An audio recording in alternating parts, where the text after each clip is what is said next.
Hey guys, I'm Morthadon, and we are back for Fire Force episode 2 of season 1. So, a couple corrections. I talked about the idea of, I thought this anime was done by, or might have been done by Kyoto Annie. I believe I am wrong. I don't know what I was thinking. I could have sworn that there was someone who told me around the time of the Kyoto Annie fire, they told me something about like an anime that I thought they said was Fire Force or it was Fire something.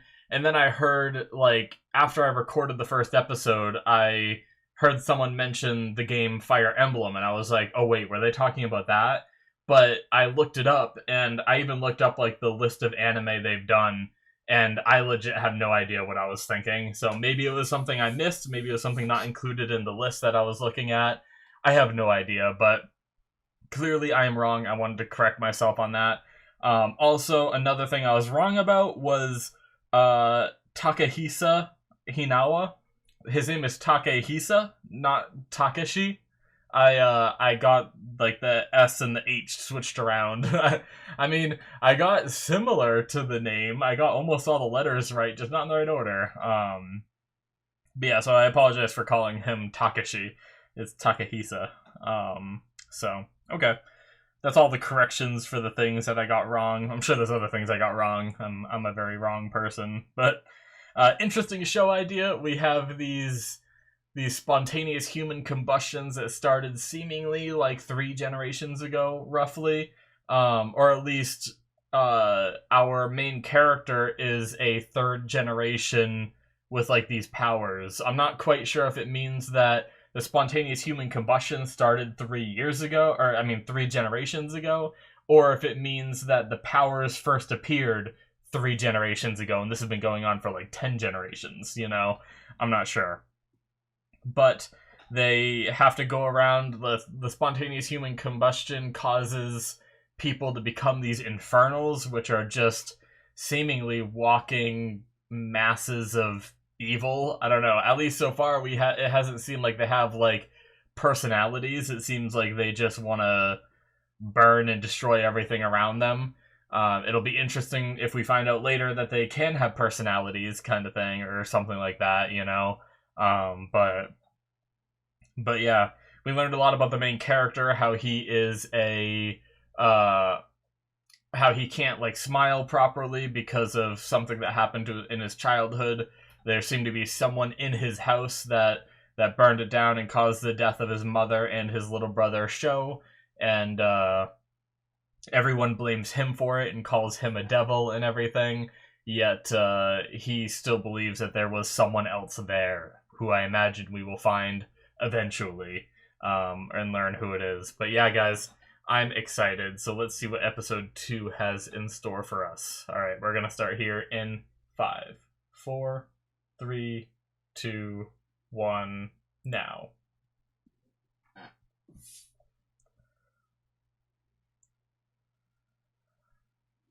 Soul Eater?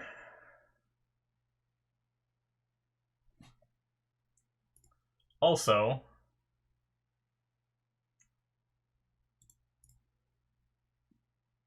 why is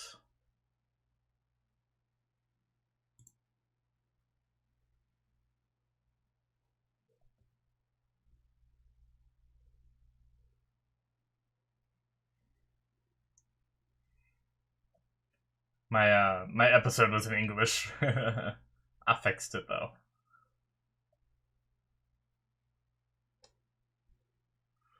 Interesting that they talked about death. They showed something that looked very similar to Death from Soul Eater, and then that character reminded me of a character from Soul Eater as well that showed up.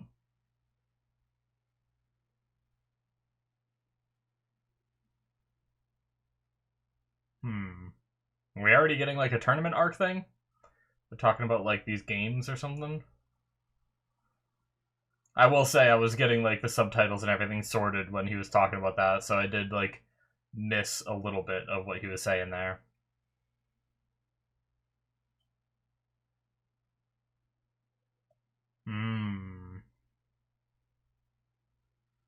The guy that helped him.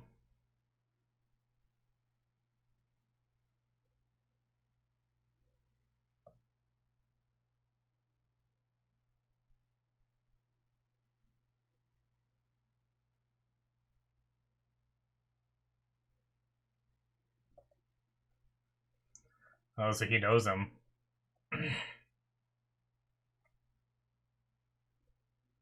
What? Interesting way to transition to the opening.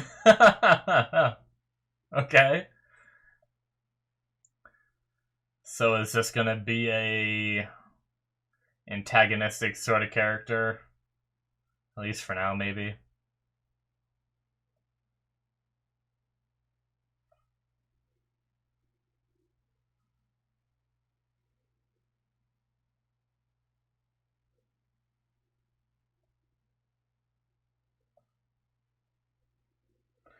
Damn, I can't remember the name of the character from Soul Eater that he reminds me of. Oh, is that him, actually, in the opening? It probably is.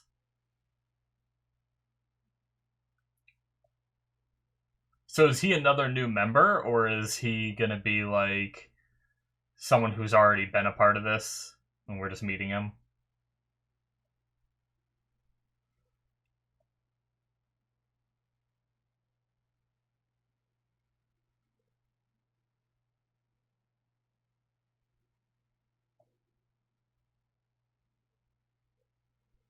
Justin, right?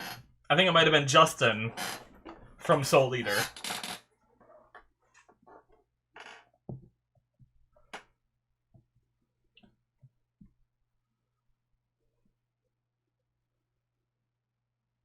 Okay.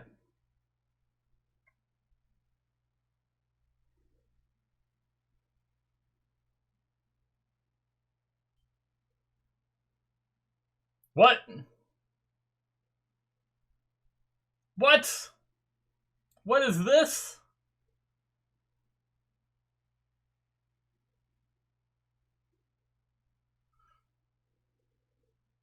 Yeah, we...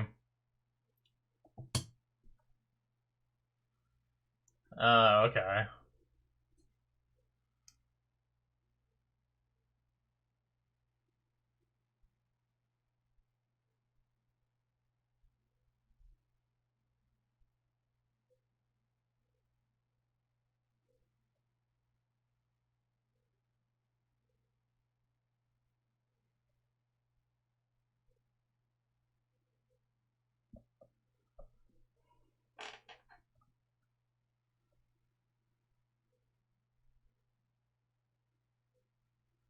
Arthur Boyle.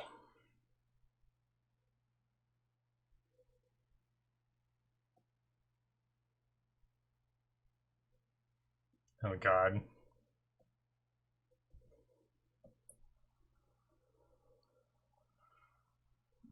Okay, so he's another third generation. Okay.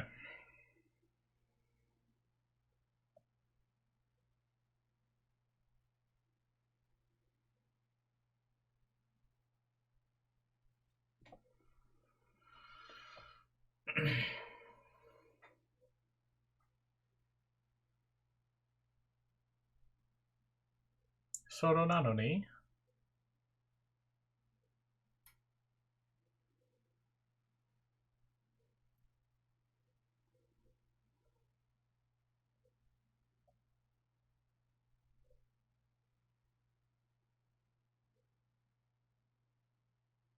Aw.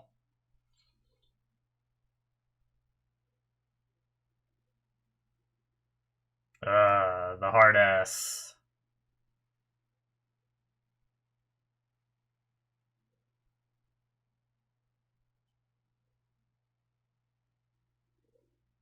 Huh.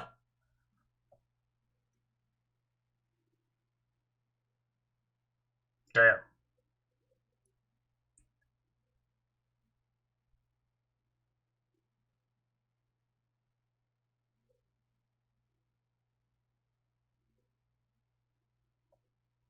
Oh my god.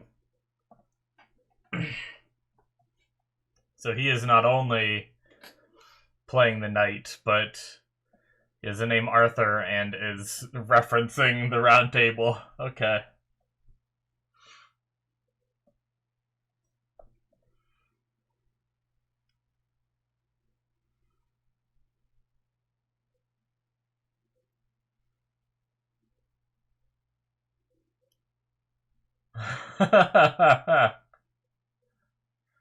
Okay.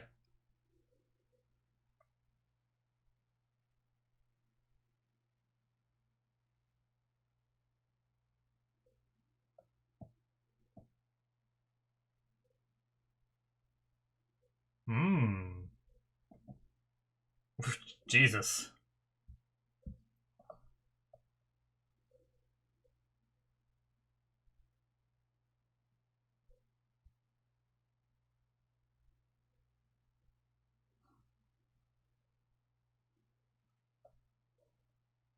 She can control the flames. Damn.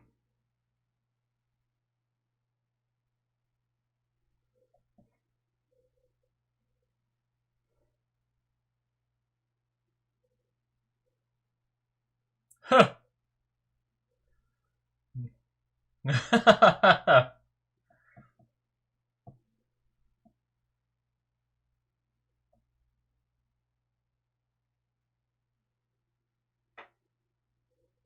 Still got a lot to learn.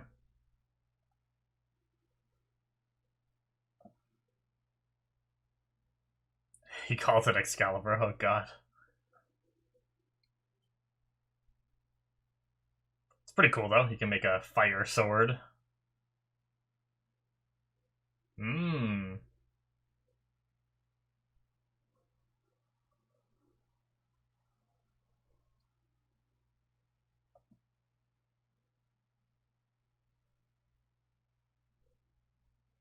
Huh.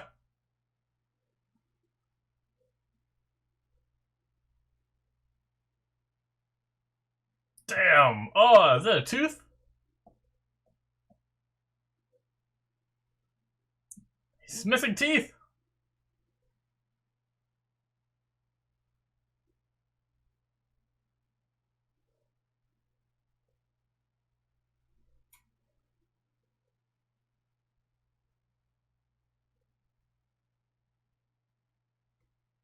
Oh no, she's pissed now.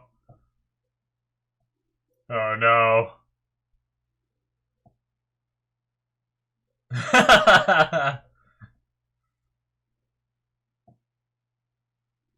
She's turning them into other things.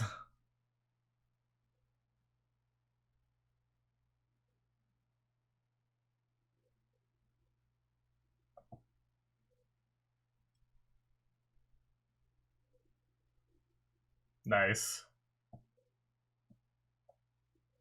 Oh my god. Bubble bubble bubble bubble.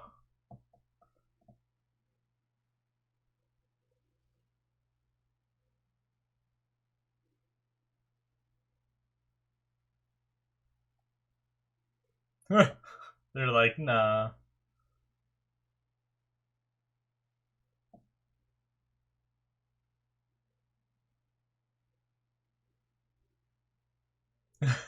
Oh,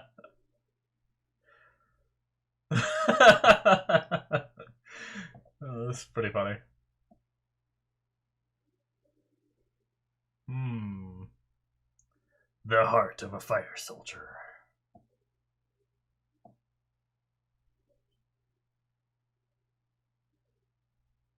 Oh my god. Nom nom. Nom nom.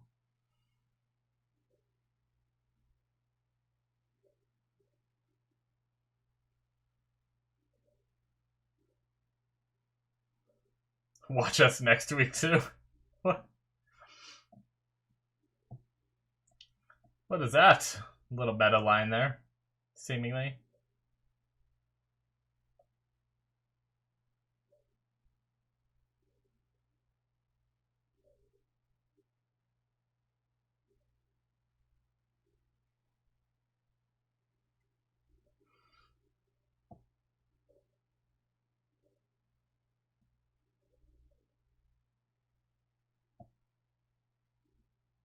I can't do like anything physical after I eat. I cramp up like a mother.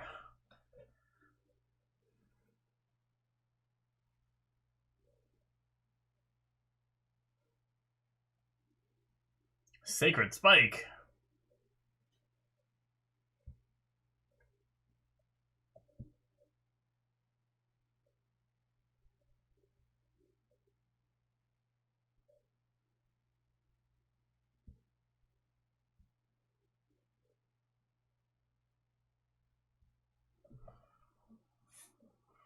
Why does he need a sheath if he makes the blade?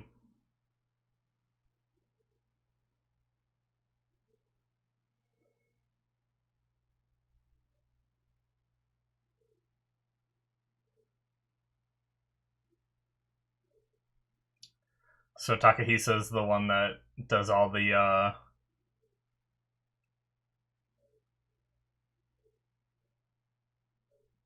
engineering.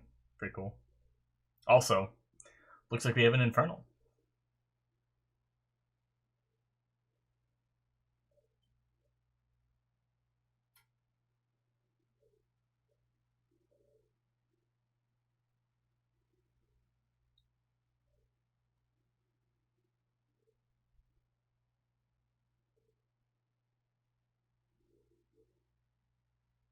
Okay.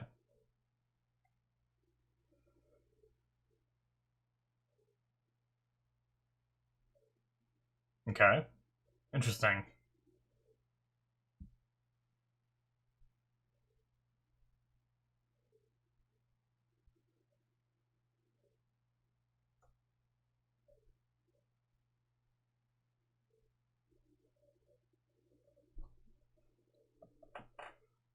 Oh.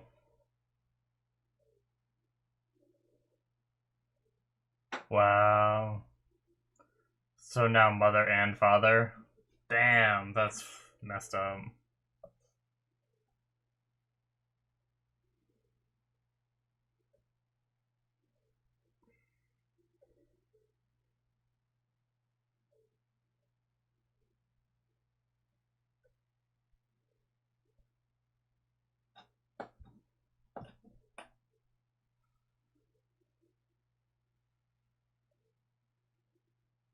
They're supposed to keep them hidden, right?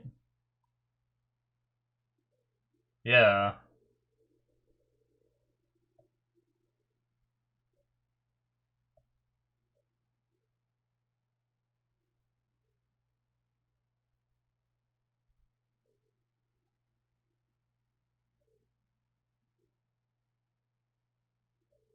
Is it for the victim, right? Damn.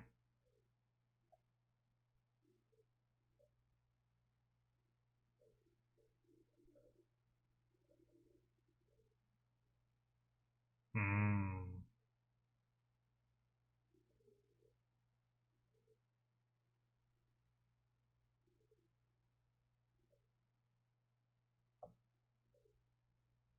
Yeah.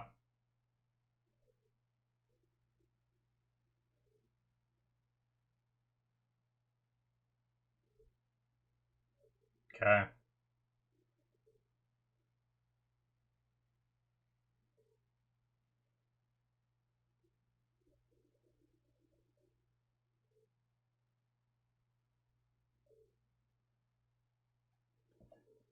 Alright. That makes sense. Who is this?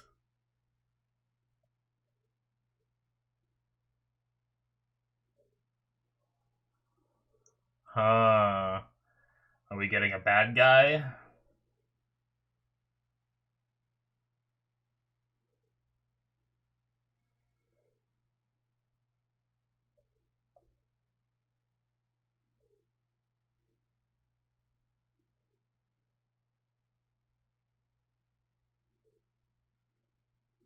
Alright.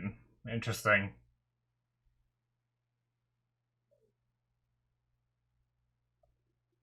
No. Oh shit. It's not lighting everything on fire. Still has its clothes on.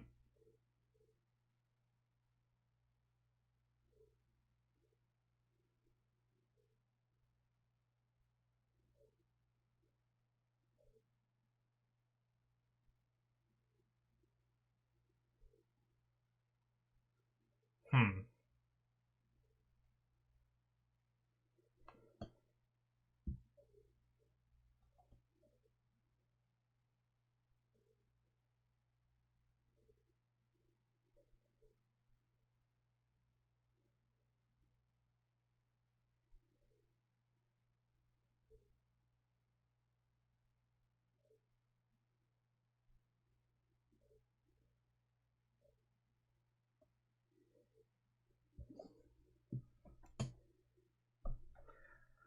Damn.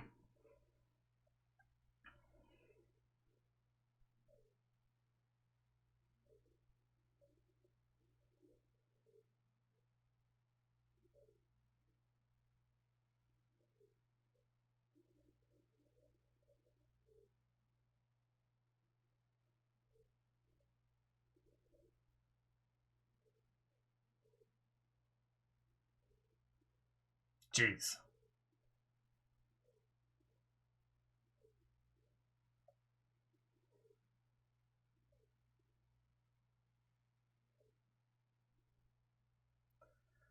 Well, damn. What was up with that guy, though?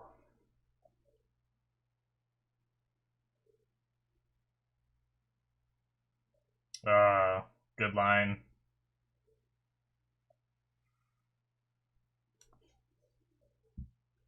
Yeah, this shit again.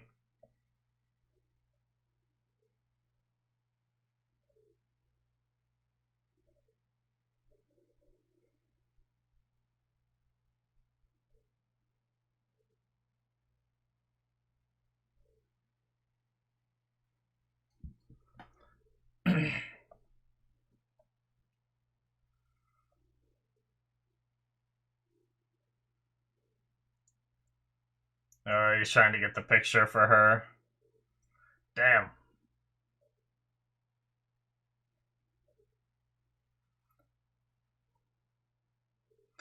Oh. That's a voice that I know. What did it say?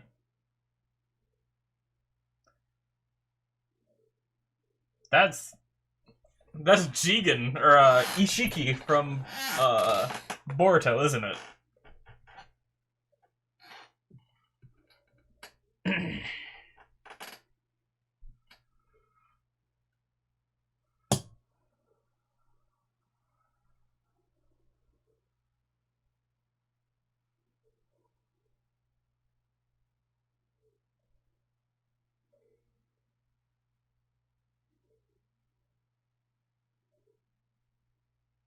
Hmm.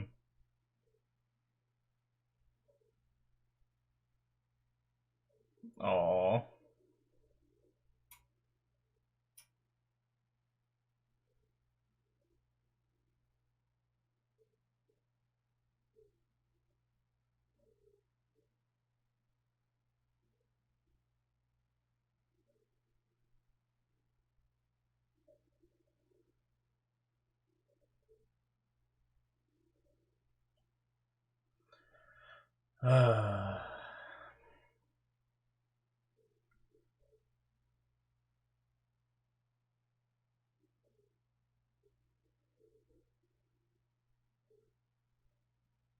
Man, that sucks, losing both parents that way.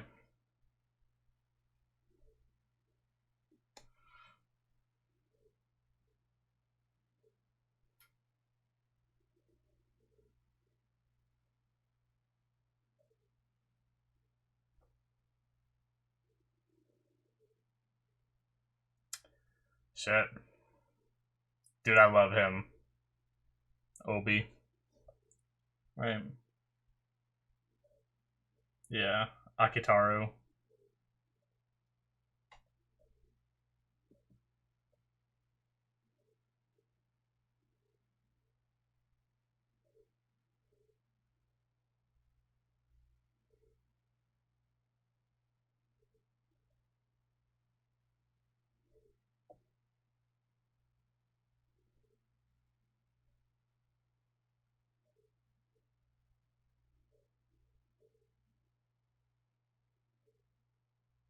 Hmm.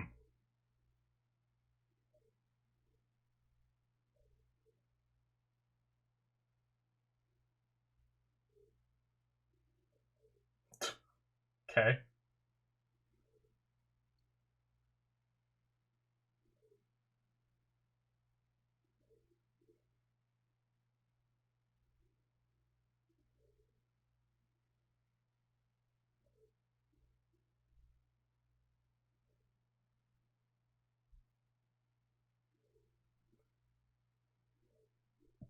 I don't know about that, but alright, to be continued.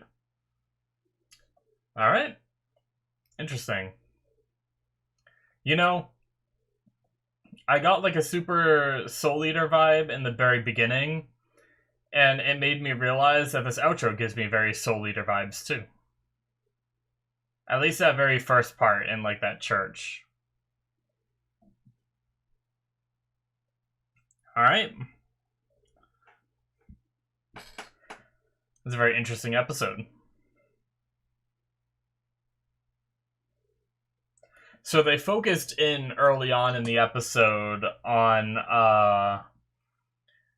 the badge of the guy who was with Shinra when he was a child and his house burned down. And it seems like he wanted to know more about that fire, so I wonder if we're gonna meet that guy, if he's still around, you know? Seemed like he was in Division 1. It had like a 1 in the patch. They were in Division 8, you know? So, I'm curious, but yeah, we learned that second generation can move flames, but they can't create flames. So she's kind of like, in a way, she's kind of like,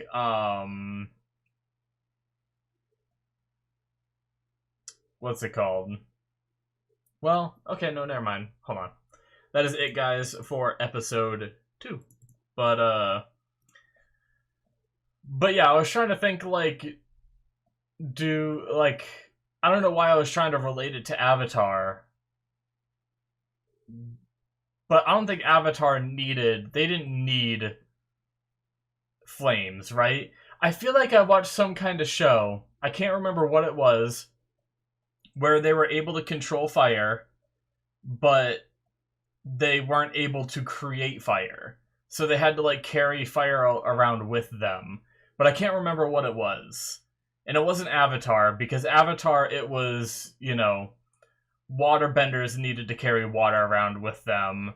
Firebenders could just create fire. Earthbenders could, you know, control Earth if they were near it, but the problem was if they were ever not near any Earth, obviously, it's very rare not to be near any Earth, but there were some circumstances in the show. But either way, I can't think of what it was, but yeah, so she needs to actually create, like fire has to already be there for her to control it. She can't create it from thin air. So interesting. Obviously in the last episode, I didn't really talk about it, but I did notice how she was like pushing the flames away and stuff like that. But I didn't know the distinction between second generation and third generation. But we met Arthur Boyle, who is someone who is at the academy together with Shinra. Seems to be a new third generation coming into the scene. He considers himself a knight with the name Arthur. He makes round table references, and his sword is called Excalibur. So, interesting little personality of his. He seemed like a little bit of that, like, high and mighty personality, but at the same time, I feel like he kind of, like, dropped that facade, like, pretty quickly, like, or at least to me, you could tell it was more of a facade and stuff like that, where, like, he acts that high and mighty part kind of thing, and, like, the not really caring kind of feel. But you can quickly see when Obi gives that speech about the victims and the the survivors that are left behind and stuff like that, you can tell that it affected him. And even at the end, you saw that they weren't able to sleep because of what they experienced, kind of thing. So they were like talking to each other and everything. So they didn't because he almost has the personality that I don't really care for, you know? Like, he's definitely not going to be my favorite character, I imagine, as the show goes on, just because of that facade isn't my favorite kind of thing. But I do think that he, I think that he isn't going to be, like, a character that I dislike, you know? But he's pretty interesting. We learned that Maki is a former soldier. I don't know. I guess, like, I mean, obviously that must have been like a part of the military of that world, you know. Um, I wonder how old she is because she doesn't. She seems pretty young, you know. And but if she's like an ex-soldier, I wonder what her backstory is, right? Like I wonder why she so quickly became like an ex-soldier, because it's not like she like got old and was like a veteran and retired, you know? Like I mean she seems like it's really hard to tell anime age. I'm actually not even gonna try because I have no idea. Like if you told me she was in her like mid 20s, I'd believe you. If you told me she was 16, I'd believe you. You know, I have no idea with anime. But but yeah, she's really strong. She's a good fighter. Um and I like how they were like making jokes about her and everything. But yeah, she's jacked, she's strong, she can handle herself. Pretty cool character. I wasn't sure what I was gonna think of her after the first episode because it seemed like she was that like she seemed like she was a little bit of that like dunce character, and I still think that she is. But I also think that she is like I thought she was just that duncy, cutesy character that cared about love and stuff like that. Whereas now I think she's that like duncy, strong meathead kind of character, you know, where she's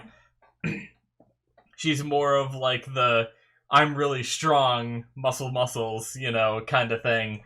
Uh, with that kind of like stereotype of being dumb, you know, versus the kind that's just like, oh, I like boys, and I mean, she still has that a little bit where she's like, oh, princesses, you know, and stuff like that. But either way, I'm not trying to say she's dumb. I'm sure she's very intelligent, you know.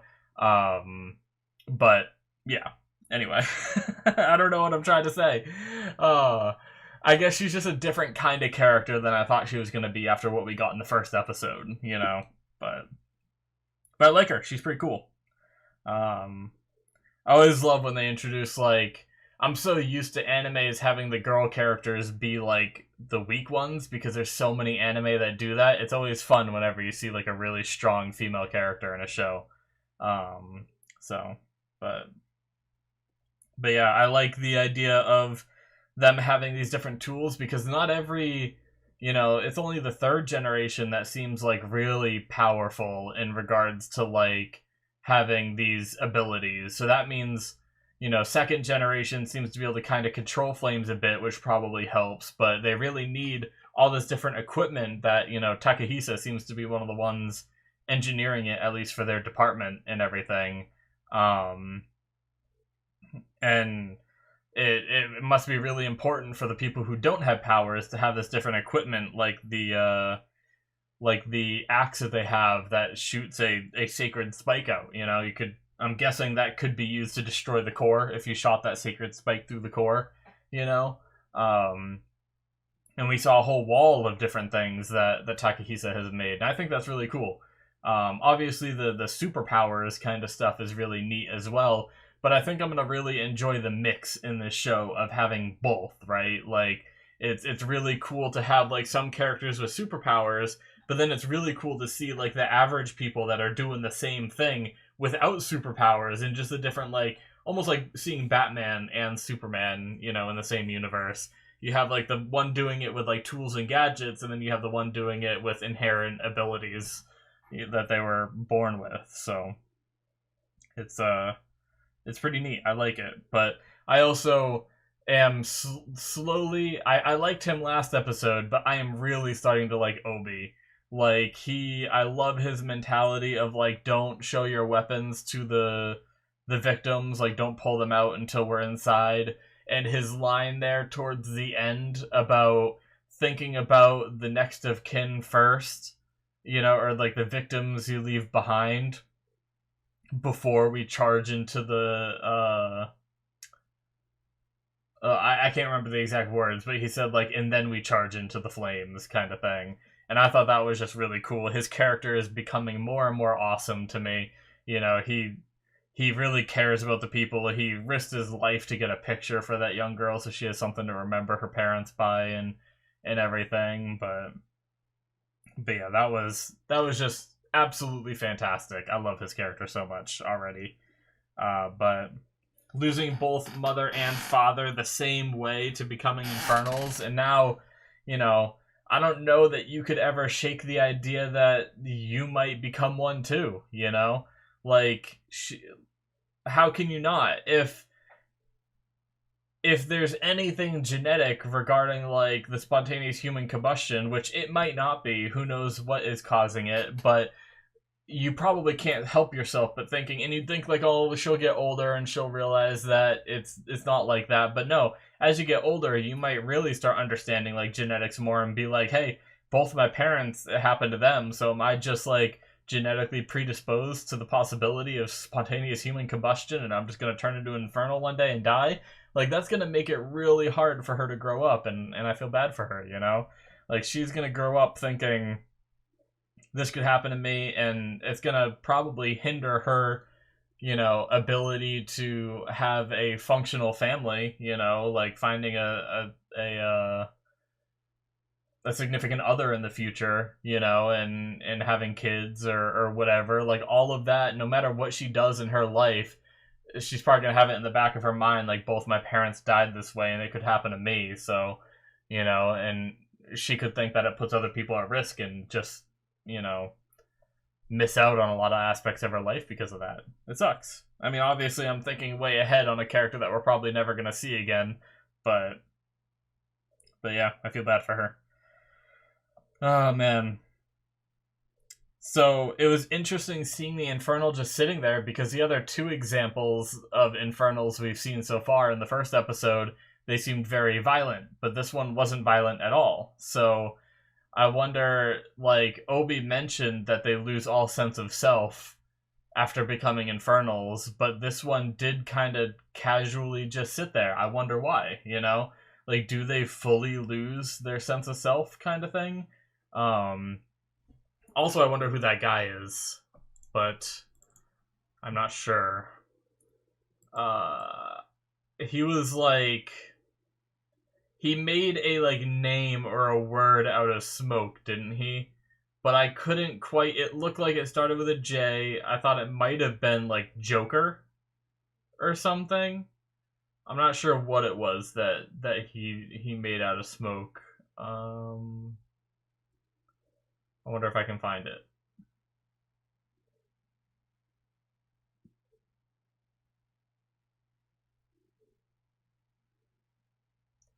I don't quite remember where it was, though.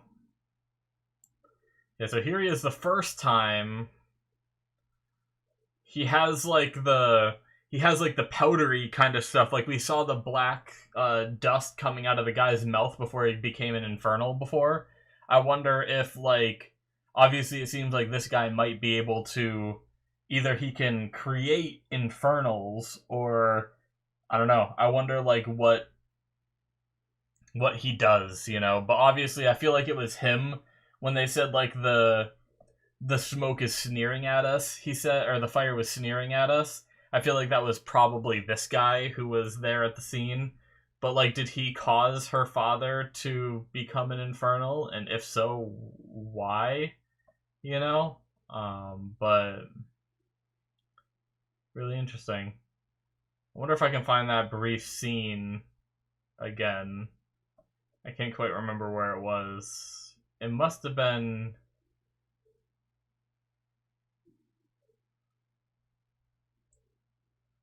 Huh. Trying to... Here we go. And he creates, like, a word here. Shit. I have no idea. Maybe that wasn't even, like, an English word. Maybe that is supposed to be Joker? It looks like a J. It looks like an O. That looks like it could be a K.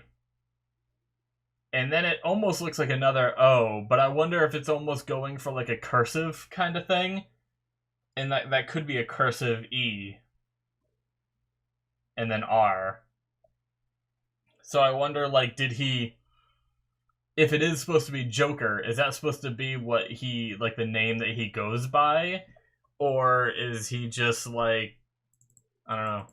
Interesting.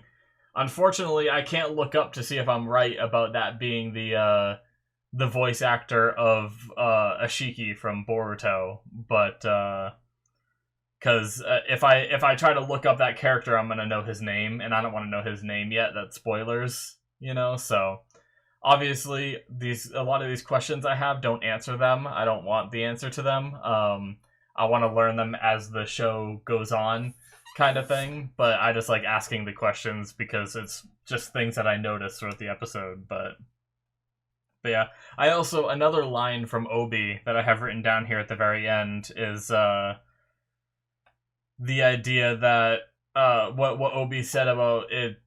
It's even more terrifying to become accustomed to this. That, I felt like that was a really good line too, because like obviously, you know, you don't want to become accustomed to something like this. It's like it is scary if you can see a scene like this with like the daughter and everything that happened and not feel anything. That's the truly terrifying thing. And I love that. Dude, he has so many good lines. I honestly think Obi is going to be my favorite character. And Maki's probably going to be my waifu. It's funny because like it's actually weird for me to say that because I usually don't like pick waifus, but it's also because I'm a 30-year-old man at this point. I just hit 30 recently. Woohoo. But it really gets awkward because a lot of anime, the characters are like teens, and it's like weird for me to be like, ah, yes, that's my waifu, you know? A 15-year-old girl, and I'm just like, weird, you know? But Maki seems older, so I think it's okay. But anyway. Yeah. So, with that awkwardness out of the way, I don't think I have much more to talk about. It was a great episode, though. I'm really enjoying this world and everything, and I like that not every fight has to be a fight. You know, like obviously we had a little bit with like the house collapsing a tad, but I mean not really a fight, but a little bit of like action, you know. But really and I mean they did fight each other in the beginning, but in terms of like the Infernal this time, it didn't have to be a fight. And I think that's a really strong point that the show is already making in episode 2 is like, yes, this is a little like shonen of a show kind of thing. I don't know if it's actually considered a shonen, but it definitely has like the elements, you know, of like of a shonen. But not everything has to be a fight. And I think that's a really cool point to make. And a really strong point for the show is that we can have a emotional kind of episode like this and not have to delve into like a deep badass fight kind of thing. And it almost gave me a little bit of vibes of like FMAB's like second or third episode with Nina and everything. It gave me a little bit of vibes of that, obviously not as dark and disturbing, but the same kind of concept of how we have like the first episode being a, you know, pretty like a decent sized fight, you know, and then the second episode right after being something very like sad and melancholy and being like, hey, yes, we can have the awesome fights, but we're also going to have these deeper emotional moments, and we gotta think about the victims and the people being left behind and stuff like that. I keep calling them victims. I guess they are a victim, you know, but yeah, the people being left behind. But yeah, great episode, guys. Can't wait to watch more. Hopefully you guys enjoyed. Hit that subscribe button if you want to see more. You can see 2 episodes ahead through my early access tier right now on my Patreon. Link is in the description below, or it should be popping up on the screen if you want to support the channel. There's also the Patreon exclusive tier where you can get access to shows that aren't even released onto YouTube yet. Things like I've watched Tribe 9, Lucifer is on there if you're into live action shows at all, and Mob Psycho Season 2 I'm watching through right now on there as well as a Patreon exclusive. So check all that out if you're interested in some more shows from me. Thank you guys so much, and I will see you in my future reactions. Bye-bye.